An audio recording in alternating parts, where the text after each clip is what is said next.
The sleek wheels of the private jet kissed the tarmac with barely a bump, and the hum of the engines dulled to a gentle purr as the aircraft taxied toward the VIP terminal. Inside, Isabella Moretti adjusted the silk scarf at her neck, glancing down at her phone where her calendar buzzed with back-to-back meetings. She had a keynote speech at the International Tech Summit that evening, a dinner with 2 venture capitalists tomorrow, and an invitation-only gala to attend the night after. The usual for her. She thrived on this pace.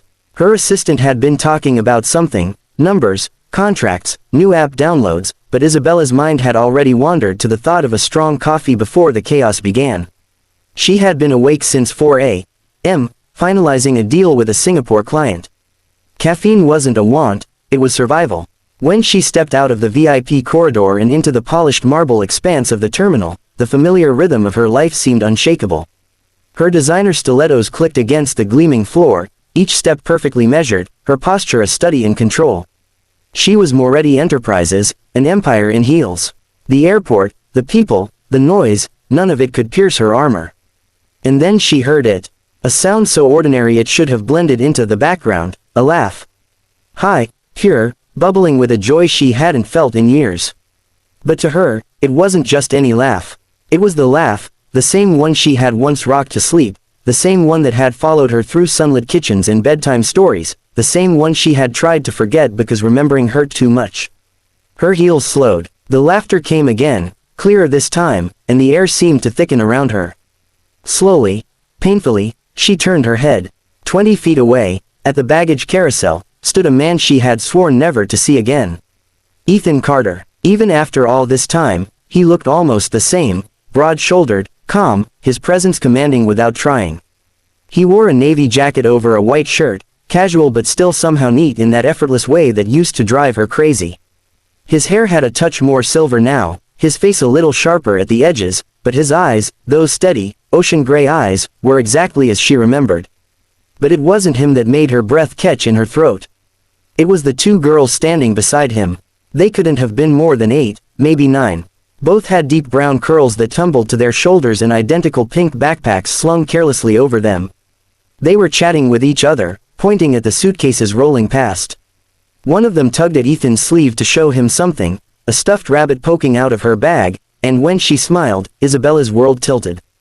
Because she knew that smile. She had seen it in the mirror every morning for 34 years. She didn't need anyone to tell her.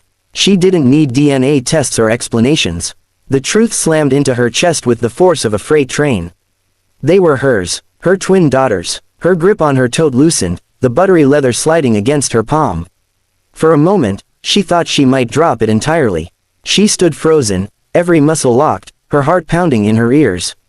6 years ago, she had walked away from a marriage, and from them, believing it was the only way to protect them from the bitterness, the lawyers, the ugly war that was brewing.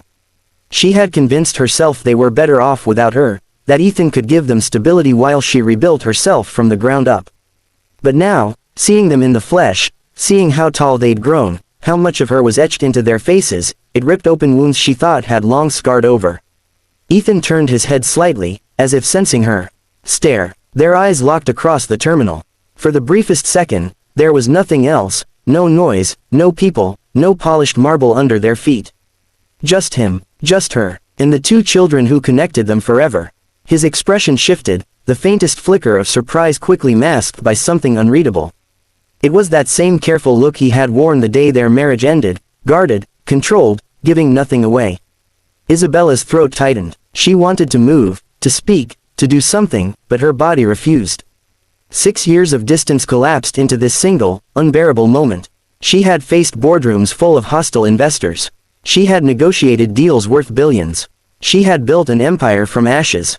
But this was the first time in years she felt truly powerless. The twins turned toward her, following their father's gaze. One tilted her head, studying Isabella with wide, curious eyes. The other squinted slightly, as if trying to place her. And then one of them smiled, small, hesitant, but bright enough to make Isabella's knees feel weak. Her assistant's voice crackled faintly from behind her, reminding her about the waiting car, but Isabella didn't hear it. She could only stand there, frozen in the middle of the terminal, her carefully constructed world suddenly one heartbeat away from shattering. Ethan was the first to break the stillness. He adjusted the strap of a suitcase on his shoulder, his movements slow, deliberate. His eyes didn't leave hers as he stepped away from the baggage carousel, the twins instinctively following him like two small shadows. The closer he came, the heavier the air seemed to get. Isabella's heartbeat felt like it was echoing in her ears, but she stood her ground, shoulders square, chin lifted, more out of habit than confidence. When he stopped just a few feet away, it was like stepping into a memory. 6 years apart hadn't erased the familiarity of his presence. The faint scent of cedar and clean laundry clung to him. His gaze was the same steady gray she remembered, though now, there was something deeper in it. Something guarded. "Isabella," he said. Her name left his lips like a statement, not a greeting. Her voice trembled despite her best efforts to keep it firm. "You didn't tell me you were in New York." He gave a small, almost imperceptible shrug. "I didn't think it mattered anymore." The word stung more than she wanted to admit. She had built her life on the belief that walking away was the right choice, that Ethan and the girls were better without her in the chaos of the divorce. But hearing him say it so plainly, it hurt in a way that had nothing to do with pride. The twins had been standing quietly, watching the exchange. Then, the girl on Ethan's left, her curls a little frizzier, her eyes a little rounder, spoke in a small, hesitant voice. "Daddy, is that?" She stopped, her gaze fixed on Isabella. Ethan's hand rested protectively on her shoulder. "It's okay, Ava," he said softly. The other girl, slightly taller, with her curls tied in a loose ponytail, looked from her father to Isabella, curiosity flickering across her face. "You look like me," she blurted out. Isabella's lips parted, but no sound came out. Her throat felt tight, the weight of years pressing against her ribs. She crouched slightly, so she was at their level. Her designer scarf shifted, revealing the delicate chain she still wore, a small locket shaped like a heart. Inside, a photograph no one else knew she carried. Her voice faltered. She cleared her throat. "You both have grown so much." Ethan's jaw tightened. "Girls," he said quietly, "why don't you go grab those snacks from the vending machine? I'll be right here." The twins hesitated, just long enough for Isabella to notice. The way Ava glanced back at her, but then they trotted off toward a machine near the wall, their laughter carrying faintly over the airport's dull background noise. Isabella straightened, her eyes never leaving Ethan's. "Why now?" she asked, her voice low but edged with urgency. "Why bring them here?" His shoulders shifted, as if he'd been expecting the question. "Because they've been asking about you. For months." Her chest tightened. "And what did you tell them?" "The truth," he said. "That you're their mother. That you made choices you thought were best." The words were calm, but the weight behind them was heavy. She looked down briefly, swallowing hard. "I thought I was protecting them." "From what?" "From me." His voice stayed even, but there was a sharpness underneath now. "Or from yourself?" That question hit like a blade. She didn't answer, not because she didn't have one, but because she wasn't ready to face it.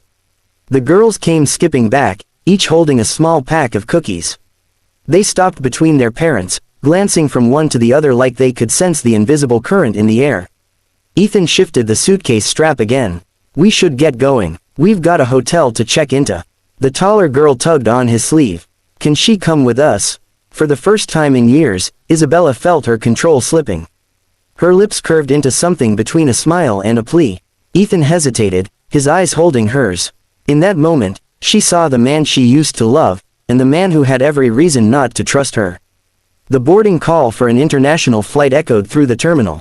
Isabella realized she was still clutching her phone in one hand, her assistant's messages lighting up the screen.